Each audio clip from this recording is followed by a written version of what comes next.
Hello. So if you're anything like me, you've been watching Shogun for the last 10 weeks and have probably been absolutely hooked to it, even though it's been markedly different in some ways to a lot of the big TV shows that preceded it, in the sense that there's so much subtlety in this TV show. Now, when I first heard about Shogun and when I first watched the trailer, I thought, oh, it looks fantastic, and it's got Hiroyuki Sanada in it, so who are watching anything.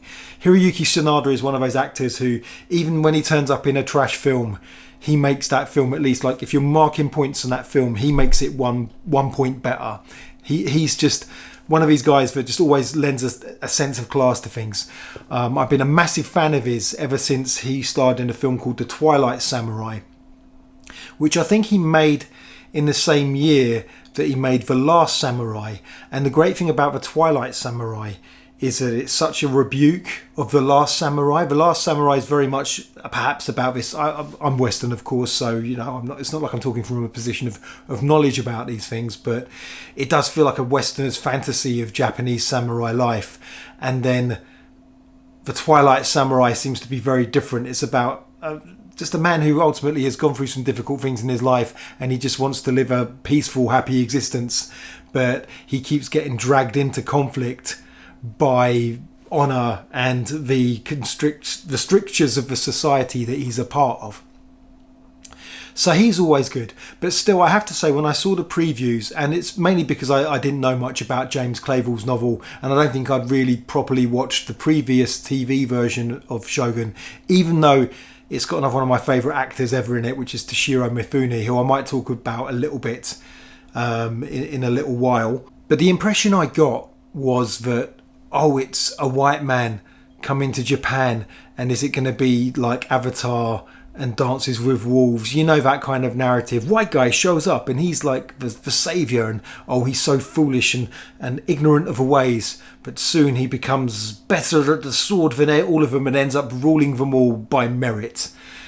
We've seen that many, many times, that kind of narrative. But it's not like that at all, and I would have known that if I'd read the book, to be honest. It was always there, actually, on my dad's bookshelf. It was a massive, massive doorstop of a book, and I will get around to reading it at some point, I'm sure. But today, I thought, rather than me give my commentary on the TV show and giving all my general thoughts about it, I thought I would just zero in on the poems, on how poetry functions in Shogun, because I find that much more interesting. But there is a way of looking at poetry that is, what is the hidden meaning? What is the secret meaning of this poem? As if there is one, as if the poet has written in deliberately nebulous and opaque language in order for you to solve the puzzle and find out what the real meaning is underneath it. And that's not how poetry works.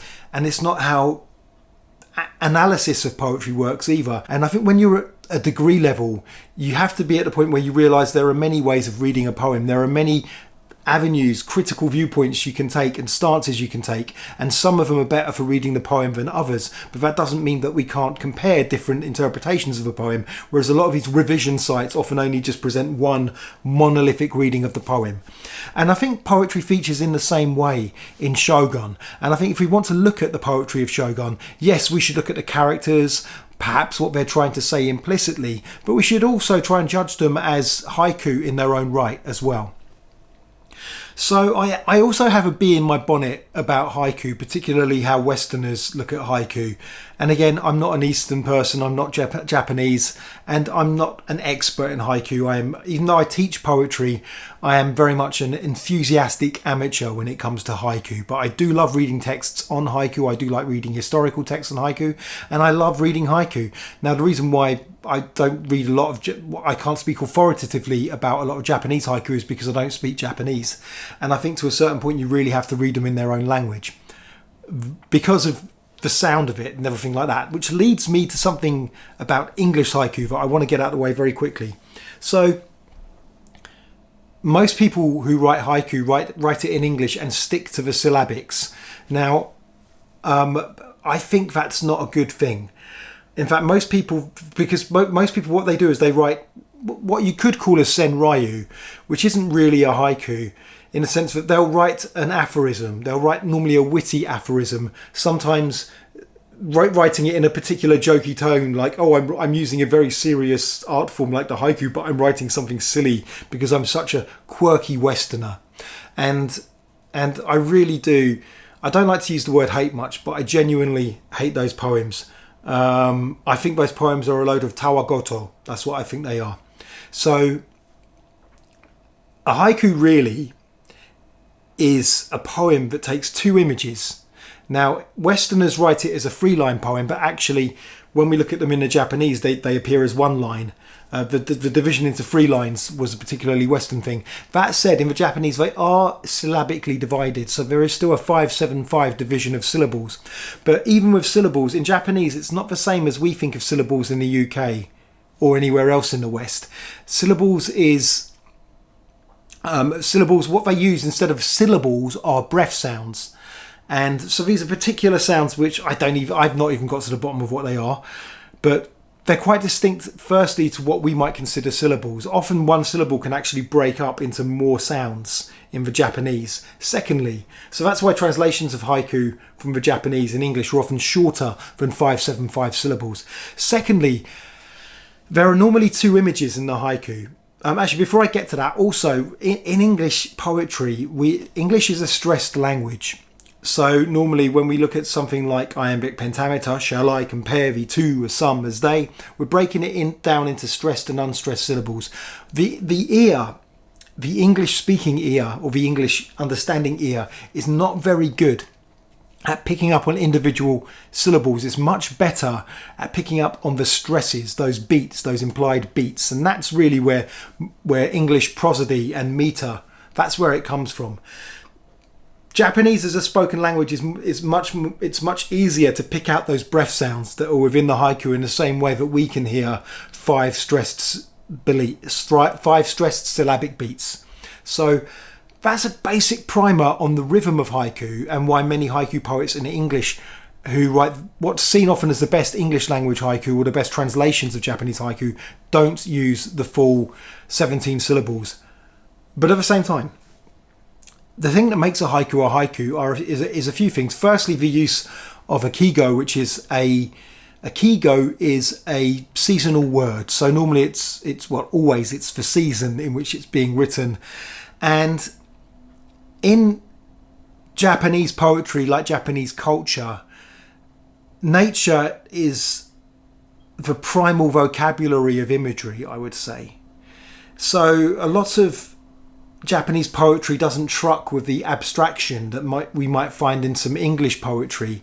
It's always using nature as a reference to human emotions and feelings. This is something that actually I don't know how well versed they were with Japanese poetry, but the Romantics did this as well. They looked to nature as a mirror of the more complex, abstract emotions and ideas that happen within human thoughts and human subjectivity. In Japanese haiku, there are two images normally, one of them featuring the seasonal image and then another image that often contrasts or contradicts or modulates that image instead. One of the most famous poems, if we're going to look at haiku, there's a few actually. I always think of Basho, so obviously the most famous Basho poem is Old Pond, Frog Jumps In, Sound of Water. And the two images there are the old pond, the stillness of the old pond, and then actually the frog jumping in and the sound of water are the same image. It's a sound and it's a visual image, but they're the same image and they contrast with the stillness. So there's the sound of water, which is it's an instant sound and the sound is gone the moment it happens, and then there's the stillness of the pond, which it's far more spread across time. So it's two different states intruding on each other. Another one, I think, and this has to come from memory, so this is probably a terrible translation, which is by Basho again, which is something like late autumn, how have I grown so old, bird vanishing among clouds. So there's the two images there, the autumn, the age of the poet, and then the bird vanishing among clouds. And often the contrast between these two images says something perhaps about the current moment or the emotional condition of the poet who's writing the haiku. hopefully that's enough background for now, because what I want to do is get onto the idea of how poetry is presented in Shogun, rather than going through all the story beats or saying what I thought of the show. I thought the show was fantastic. But what I love about haiku is the art of implication. And I think there's plenty of implication throughout Shogun. And it's also interesting to see how high poetry is within this culture, within this courtly tradition, and what a skillful use of poetry, of a skillful ability to compose, often improvise on the fly with poetry, is so important. And we've seen things like this before. So poets in English courts, particularly within the Renaissance, would often show their wit through poetry, show their understanding of the implicit through poetry. So the sonnet was brought to the English court around the time of Henry VIII by Thomas Wyatt, and then obviously many other poets such as Philip Sidney and Walter Raleigh, and of course William Shakespeare. All of these poets excelled at the sonnet, and the sonnet was presented to the court. There's also Philip Sidney wrote one poem which is about a house, of the beautiful house, but the house is obviously about the beautiful looks of Queen Elizabeth, because many of these poets would seek to flatter Queen Elizabeth and speak about how beautiful she was, and create a blazon, which is this traditional evocation of beauty, and feature Elizabeth's looks within it. In fact, Edmund Spenser he wrote The Fairy Queen, which is a long narrative adventure poem, and Queen Elizabeth was so impressed with this poem and so flattered by it as well, because I think she features in it in some capacity. I can't remember how. Anyway, she was so impressed with this poem that she gave him a lifetime pension. So there were consequences in the English court of being a good poet. And I think within Shogun, it often shows how there are also consequences to having a skill with poetry within this Japanese courtly tradition as well. So one of the first instances of poetry in Shogun is a tea ceremony, which happens between a husband and a wife. The husband is Buntaro. He's played by Shinosuke Abe. And then there is Mariko, who is played by Anna Sawai. And they've been pushed into a kind of marriage of convenience together. I think he has feelings for her, but she doesn't have feelings for him. He's become very jealous of her relationship with the Anjin, who is Blackthorn, who is the white guy who is washed ashore in Japan. He actually, while he is consequential for the plot and he is a meaningful character, it is great that to show that he doesn't follow this typical narrative of the white guy who washes ashore and then becomes the leader of these people within a few months. He's still got a ton to learn by the end of it, and in many ways he's not the main character. So there's a tea ceremony between this husband and wife. The husband has been very jealous of the Anjin. In fact, there was a point when the husband... Oh, by the way, okay, I should say now, spoilers for Shogun. I know that should be quite obvious, but there will be spoilers for Shogun throughout the rest of this video. So they are a husband and wife. They don't have the happiest of marriages. It's very much a marriage of convenience. He has married her as an act of mercy, because she comes from a family where great shame has been placed upon them. She, in her turn, actually wants to die a lot of the time. And during a particularly heated sake drinking session between Blackthorn and Buntaro in the presence of Mariko, Buntaro then beats up Mariko. He beats her quite severely, and so Blackthorn challenges Buntaro. Buntaro becomes very apologetic, but he's only apologetic because he has behaved shamefully in another person's house. So this is more of a Japanese tradition, but that is the basis for his remorse. The fact that he has ruined his reputation by behaving badly, and he keeps saying sake, he's blaming it on the sake. So an episode later, there is a tea ceremony between the husband and the wife. I think this is after the husband has already protested to Lord Toranaga, who is played by Hiroyuki Sanada, and he has protested about the possible relationship that is happening, which has already actually happened at least once between Blackthorn and Mariko. And Toranaga's not having any of it. So they're having to have this tea ceremony in order to make some kind of peace between each other. And so the tea ceremony is very formal. Everything has to be done in a certain order. And so they're embarking on this tea ceremony together, and then they improvise poems as part of this tea ceremony as well.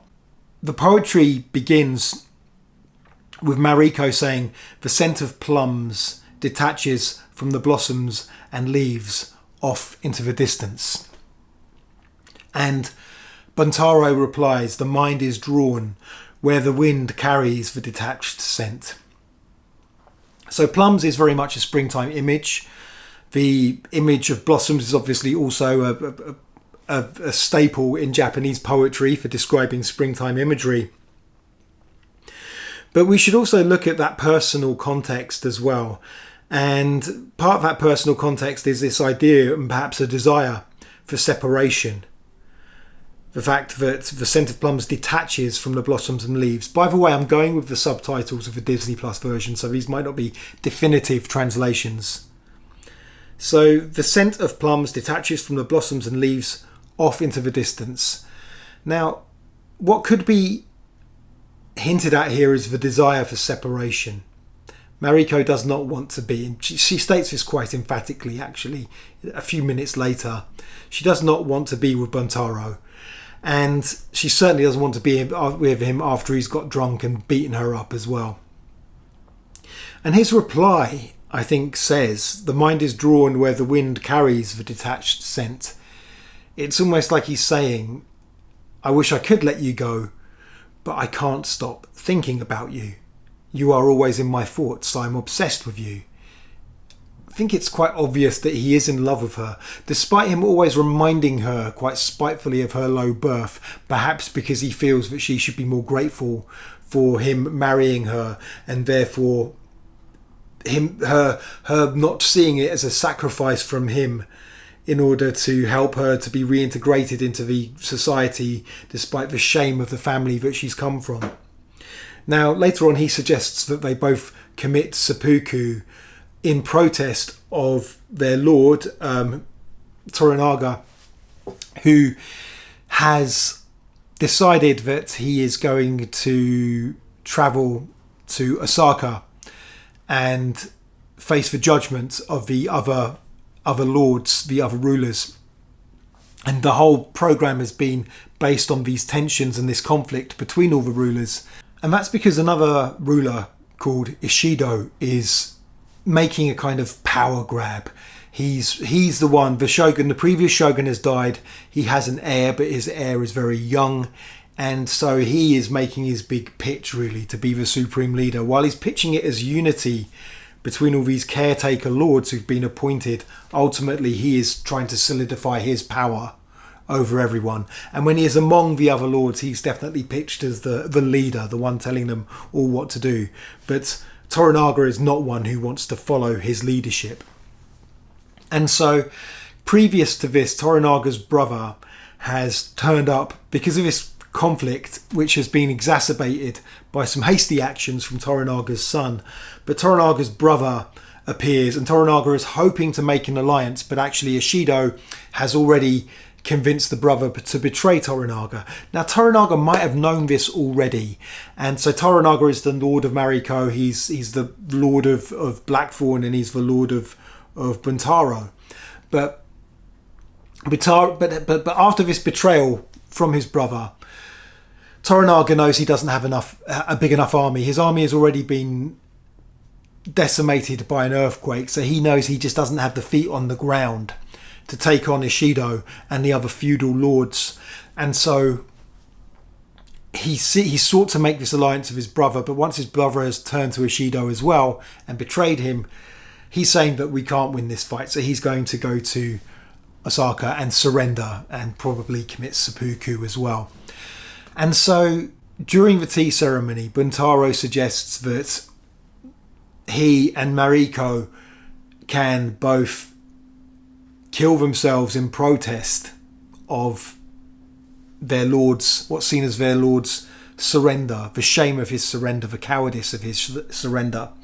He thinks he's offering her a good thing, but she then says, no, you don't understand. I just want to be far away from you. Yes, I want to die, but I don't want to die with you. I don't want to enter eternity with you. I should also add that Mariko is also a practicing Christian. She's a Catholic. She's been converted by a Portuguese monk. And so, yes, with these poems, I think what they express is that she wants to go. She wants to drift away. And he says that I can't let you go. I can't stop thinking about you.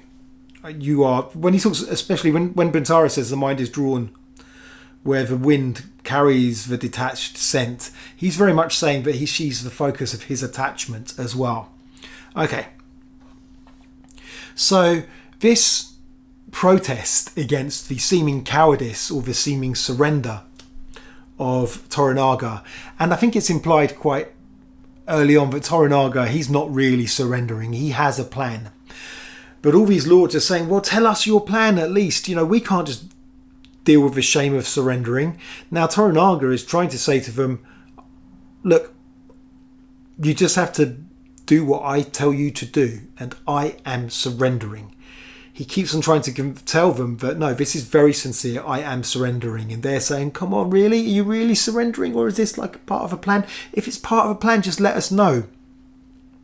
But it's very important to Toranaga that even those lords who are closest and most loyal to him, with a few exceptions, it's very important that they don't know that he has a plan, that they are convinced that he is surrendering, so that the message will carry back to Ishida that he is surrendering. But there is a great shame, and so some of these lords decide that they are going to commit seppuku in protest. But then what happens is that, almost to silence them, Hiromatsu, who's played by Takuma Nishioka, Hiromatsu decides that he says, no, I will. He's Buntaro's father, and he says, I will commit seppuku immediately, and I choose Buntaro as my second. So he chooses his son as his second, which means his son will strike off his head after he's opened up his stomach. And so he chooses his son as the second, and he goes through with it. The son is absolutely, and it's a very emotionally charged scene. I mean, in many ways, this man is Toranaga's most trusted ally and best friend. And so, but this is definitely the gesture, because Toranaga, despite him having tears in his eyes, and showing his emotional distress, even though he's trying to remain outwardly composed, he witnesses the seppuku and beheading of his best friend. And I guess that's what convinces the lords that he is serious, and so their choice is to either abandon him completely or to go with him to Osaka. Now, I mentioned this as the backdrop because later on he is with Mariko. There's a scene with Mariko, and Mariko walks in on him, and he's looking outside from inside his house. The door is open and it's raining outside. And so he starts off by saying, the sound of rain on the leaves can be heard. He still has tears in his eyes when he is looking outwards. His back is to Mariko. I don't think we have to do a lot of work with this. Yes, it is a springtime image for springtime rains, and it's the sound of the rains as well. But I think it's almost a reference to his emotional state. He couldn't entirely hide his distress when his best friend Hiromatsu committed seppuku, but at the same time he can't hide his feelings in this particular moment either. Mariko says in response, still more fragile is the dew of tears on my sleeves, even in springtime. And so yes, it mentions the season, but it's almost like she's taking his confession of tears and saying, oh no, I'm the weaker woman. I can confess to tears. So while you have implied tears, I can explicitly confess to tears, to my own distress. Then he replies with, waiting, the pine tree never withers in winter. Now this is interesting because he's departing from the season here, isn't he? And I think there is a feeling, the departure of season becomes a big thing later on. But by departing from the season, he's saying something perhaps about his personal condition, and that is perhaps, which is, it might not be winter at the time, but there is a kind of winter. There is death around him. It is very much a coming to an end of his world, and yet he is the pine tree. He is resolute. He is keeping his plumage. He is persisting. He is still alive. But she replies, if I could use words like scattering flowers and falling leaves, what a bonfire my poems would make. With hindsight of what happens afterwards, we can say that Mariko is talking about her own duty and perhaps her own death as well. In comparison, again, to the pine tree that never withers in winter. We're leading up now to the point of perhaps the most discussed poem in the series. Blackthorn has joined with Yabushige. Now, Yabushige is a bit of a character. He's played by Tadanobu Asana. And I mentioned to Shiro Mifune that the thing about Yabushige is... Yabushige, sorry. The thing about Yabushige is he's so charming. He's a scoundrel as well. And I think we know this because I think everyone in their life has known someone where they keep on saying stuff like, oh, they're all right. No, they're all right. And he's a bit like that. He does something awful. And then you think, oh, that's an awful thing to do. And then within an episode or an episode and a half, you're thinking, oh, he's all right. No, he's all right. Look at his cheeky chops. Look at his cheeky face. So, yeah, so when we're first introduced to him, he boils a man alive and then listens to the man's screams and how long he takes to die in order to get a sense of the culture that the man comes from. That's not a nice thing to do. And yet, within moments, we kind of think, oh, but he's all right though, isn't he? He's all right. It feels a bit like that. But, okay, so he's going off with Blackthorn. Now that he and Blackthorn are completely convinced that Toranaga really is surrendering, they're going to go off sailing. They're just going to become merchants. Now, Toranaga, he anticipated that Blackthorn and Yabushige would abandon him. But Yabushige is returning to Ishido. And the reason why is because Yabushige has been veering back and forwards between Toranaga and Ishido, and he has mainly shown loyalty to Toranaga, but now I think he realizes, oh, maybe I need to get good before I can embark on my merchant's career. Maybe I can get good with Ishido. But what happens is Toranaga sends Mariko so that she can convey messages and ask for the hostages who Ishido is saying aren't hostages. She's going to ask for those hostages to leave. Now, there's another character called Ochiba, Lady Ochiba, and she is the mother of the deceased previous shogun's heir. So if you remember, these lords are meant to be the caretaker leaders before the heir comes of age and becomes the next shogun. Now, the mother of this heir is a friend of Mariko. They knew each other in childhood, and this serves as an important factor. But now Ishido has asked her to marry him, and she has agreed as part of a strategic alliance, really, because she has the heirs, she has command in many ways of the heirs bannerman, the heirs army. And so Mariko is going to Osaka, and she's going with Blackthorn and Yabushige, but she's going on her own business. So she arrives. Mariko approaches Ishido and Lady Ochiba, who she was a childhood friend. They shared a friendship during their childhood, and they're happy to see each other again.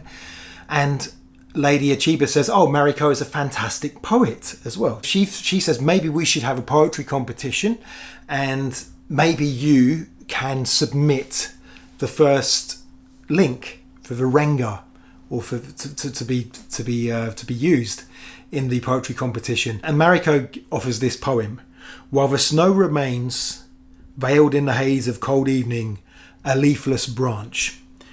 To which Ishido immediately replies, excellent, if a bit bleak. Now, much has been made of this, because before we go into the poem and what it could say, In the scene immediately afterwards, Yabushige is losing his mind because Mariko makes a demand that she be able to leave. She will not be a guest. She will leave because Oshida sees this as she's surrendering, and so he has guests, but these guests who partially are Toranaga's family and other families that are loyal to Toranaga, they're not really guests, they're hostages. And she's testing this because he can't say outright that they're hostages, but they are hostages. And Mariko's stay in Osaka, she exhibits behaviour ultimately where she is rebelling against Ishido by exercising the power that she should already have, which is the power to leave, the power to say bye-bye, and off she goes back to her lord. But she can't. And so that's the tension of the rest of this episode. Now, why is this poem relevant? Afterwards, Yabushige, he's despairing of her behaviour, about how she has created so much trouble. But then he says, and for God's sake, it's spring. Why do you mention a leafless branch? What a terrible bloody poem. Now, some people have said, there's a secret message that she's conveying, and Yabushige is just too dumb and vulgar to understand this, and Ishido doesn't know this either. But no. Yabushige is a very smart man, and Yabushige is obviously knows more about poetry than Ishido. Ishido is so focused on, I guess, the political dynamics of what's happening and the role he is playing, he has not even noticed that the final image is a leafless branch and that it is spring. But also, yes, is she conveying a message to Lady Achiba? In some ways she is. By actually exposing, so I've spoken about how people within courts in many ways show their wit, their skill, their intelligence through poetry. Ishido is a man of no subtlety at all. And this is proved later on when he gives permits to Mariko to leave, but then sends the ninjas to attack her, and then also gets Yabushige to betray everybody one more time. And he's predictable. And I think him not noticing this link, him saying excellent because he hasn't given it much thought, because he's probably thinking about 10 other things at the same time, it demonstrates to Lady Achiba that he is not that intelligent, that maybe he will be outmaneuvered, that all he really has is the brute force that he can use. But if he loses that brute force, he doesn't really have anything. He has no political skill. There is no subtlety within him. And I think that's partially the message of the poem. It's almost like a gamble that he wouldn't notice, and he doesn't notice, which lets Lady Achiba know that she's marrying a dullard. And this, ultimately, her goal is still the heir, her son, him attaining the role of Shogun. And she's seeing this man as the strongest way, the most likely way of protecting that. But she sees this man not only as disloyal, and I think also for the rest of the episode, by Mariko's tries leaving and even engages in combat with the guards by force, and then threatens to commit seppuku, or demands that she will commit seppuku in protest to not being able to leave. And Achiba has watched all this, and in many ways she is more inspired by Mariko than she is inspired by Ishido. So yes, the poem points out, it brings in this particular image that doesn't belong in the poem. But also, and I think this is something a bit more subtle as well, which is, while the snow remains veiled in the haze of cold evening. And again, if we were to really convey that image, so the snow remains, isn't that a wintry image? Well, maybe it's early spring. Maybe she's conveying an image of early spring, but she's almost saying that the winter is not done. The last season has not completely passed. This is not the end for Toranaga. Could be what's implied there within that poem as well. The persistence, the pine that is able to weather itself through winter and to keep the same state all the time. So Mariko, in the end, as I said, Ishido sends in the ninjas, and so Mariko is killed in an explosion after she spent one more amorous night with Blackthorn, who has shown great honour in offering to second her when she is about to commit seppuku before Ishido comes in and throws her permits on the floor to say, you and all these other guys can leave. But obviously the plan was always to kill them. So I think people have been trying to read into this that there's some secret image that Yabushige didn't know and that Ishido didn't know. And it's not so much that, it's more that part of the message was this image that didn't belong. And actually, Ishido did not pick up on that, whereas Yabushige did pick up on that. Yabushige wasn't privy to perhaps other elements of the knowledge about this being the plan, for instance, that this ended up being the great plan of Lord Toranaga to make his power play, which is ultimately to get Lady Ichiba to abandon Ishido and to withdraw her army later on when they're about to meet on the battlefield, which is something that is told by Toranaga to Yabushige before Yabushige's death.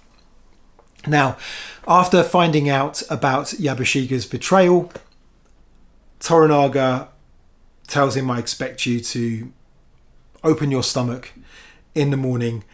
And so we have this, one of the final scenes of the show, and so much plays out in this moment. So there's Yabushige, who once again, despite betraying people that we like and leading to the death of a much loved character, Mariko, somehow, as far as I'm concerned, and as far as Mrs. O'Sullivan was concerned as well, we're back to going, oh, he's not so bad though, he's all right.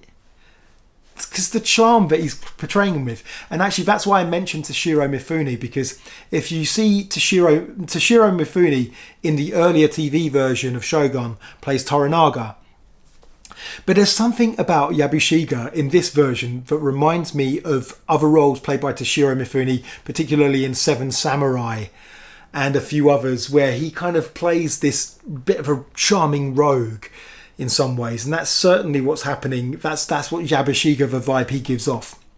So he has a final conversation with Toranaga, and Toranaga seconds him in his seppuku. And when Yabushige commits seppuku, it's quite interesting, because earlier on when Hiromatsu commits seppuku, it's very dramatic, almost theatrical. He is making a great statement, and he really is, because it's even implied that he's in on it. He's doing it to make everyone believe that the surrender is real. But when Yabushige commits seppuku, he doesn't even open up his robe. He's just very, all right, it's time for that, like that. He even gives a little cheeky grin to Toranaga, and Toranaga can't suppress this half smirk before he chops his head off, almost like Toranaga is also going, oh, he's all right, really, though. He's all right. Off with your head. So this is preceded by Yabushige giving his death poem to his nephew. I've been reading a book called Japanese Death Poems by Yoel Hoffman, and it's fantastic, and it's got a wonderful introduction that explains the culture of death poems in Japan. And some death poems were written by Zen monks. They were very spiritual. Sometimes the poems weren't very spiritual at all. Again, by the Zen monks, sometimes they were quite irreverent. And sometimes the death poems would be poems that samurai would write and put on their person on the eve of battle as well. And so Yabushige has written this poem in preparation for his, I guess, dishonourable death, even though it's because his second is Lord Toranaga himself. That bestows a certain amount of honour, and he's given a certain amount of honour. And his death poem reads, "My dead body, don't burn it, don't bury it, just leave it in the field, and with it, fill the belly of some hungry dog." And it really conveys Yabushige's personality, this poem. And I think that's another thing that a haiku can do. It can really, he says he's quite proud of it as well. And in some ways it's a poem that disavows the worldly life. It doesn't necessarily look to the spiritual life either, though. It doesn't. Some death poems talk about going off to the kingdom of the West, which is the Buddha's kingdom, as a kind of spirit into nirvana perhaps. But here it's very much, again, in that Japanese haiku style. It's not concerned with ethereal realms. It's concerned with nature and our role within it. So maybe the poem is partially about his shame. in the sense that his body is so low it just should be left in a field for some hungry dog. And there are certainly elements of his behaviour in his final episode where, despite all of the betrayals that he's committed, he didn't intend for Mariko to die. He thought that she was going to be held hostage and not allowed to leave. And so he's showing great remorse because of that. I think this really has hurt him. But this particular poem is, as I say, it's irreverent. It's not holier than thou. And it perfectly expresses his character. In fact, some ways, maybe his character is almost like the hungry dog who has been going from... Ultimately, he keeps on getting into these situations because he doesn't want to die. He nearly kills himself at one point early on when he's trying to rescue a Spaniard, the Spanish navigator, and he falls into the water and he realises he can't climb back up. He's going to have a shameful death of drowning, so he pulls out his sword in order to commit seppuku there and then, but then he's rescued by Blackthorn instead. Yabushige has given his wish. No, he's not left in the fields for his body to rot, but the way in which he's executed by Toranaga is that, as I said before, he very quickly and unceremoniously, once Toranaga takes position behind him with the sword, he's like, oh, all right then, very quickly does it, doesn't even open his robe. Toranaga, boom, coup de grace, and he falls into the sea. His head falls into the sea as well. And in many ways, he gets the ending he wishes for. Maybe it's almost like a cleansing as well. You know what? I'm having problems with my battery here. So I don't know when this is going to cut out again. So I'm just going to end it there. Hope you enjoyed it. That was my take on the poetry. Maybe you have different takes, because you know what? As I said, there is no definitive secret version of a poem. There is no hidden meaning, definitive hidden meaning. It is open to interpretation, and we interpret this through our knowledge of Japanese poetry and haiku, but we can also interpret it through the drama that it's taking place within as well, and what the characters may be thinking and doing. But I don't think it's necessarily a clever little puzzle for us to solve. That's not how art and poetry work. I'll leave it there. I enjoyed this one, and I enjoyed Shogun, but anyway, I'd love to hear your thoughts. I always enjoy the comments beneath the posts. I think, yes, I sometimes get caught up in a little number that happens in the corner of my post and the number of likes. I like the likes, but the comments are very rewarding as well, and I like it when people communicate that they enjoyed these videos in the comments. In the days, if the number does get bigger, then I anticipate unkind comments. But while the number in the corner is low, I appreciate the kind comments. So thank you for watching. Have a good one. Hopefully see you next week. Cheers.